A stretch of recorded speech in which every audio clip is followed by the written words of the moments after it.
Frédéric, Mila voudrait savoir quel a été le premier cheval que tu as monté et celui avec lequel tu as eu la relation la plus forte.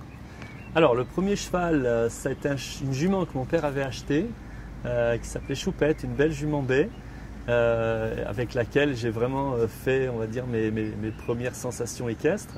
Et puis la relation la plus forte, ça a été Templado, qui est arrivé dans ma vie, j'avais 18 ans, et puis qui m'a fait vivre une aventure, on va dire, de relation homme-cheval très intense, et ça a été une très belle histoire. Alors Lily voudrait savoir, elle, quel est ton souvenir le plus fort, le meilleur, le plus émouvant? Alors des souvenirs, j'en ai beaucoup, des beaux souvenirs avec des chevaux, forcément on a dans tous les voyages, dans tous les spectacles de très beaux souvenirs, mais les plus beaux souvenirs pour moi c'est les moments intenses en spectacle, quand tout à coup il y a des fois ce qu'on appelle un peu la magie du spectacle, il y a quelque chose qu'on ne peut pas expliquer qui est magique, qui nous transcende. Et c'est toujours très agréable en plus d'avoir le résultat de son travail. C'est souvent beaucoup d'heures de travail. Donc ça, c'est toujours des belles émotions.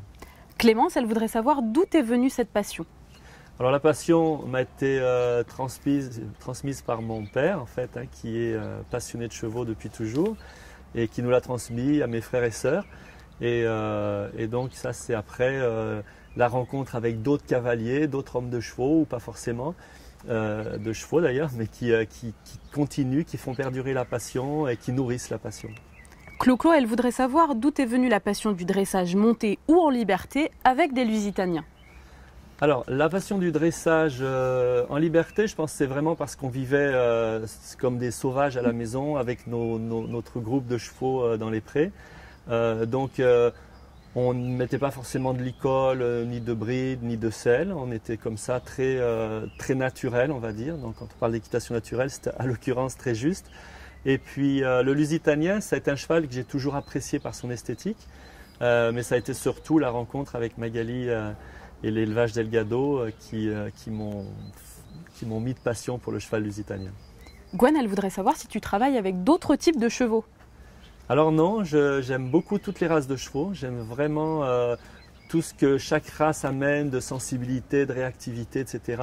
Donc j'ai des frisons, j'ai des pur sang arabes, on a même des Irish Cob, mais voilà, toutes les races m'intéressent.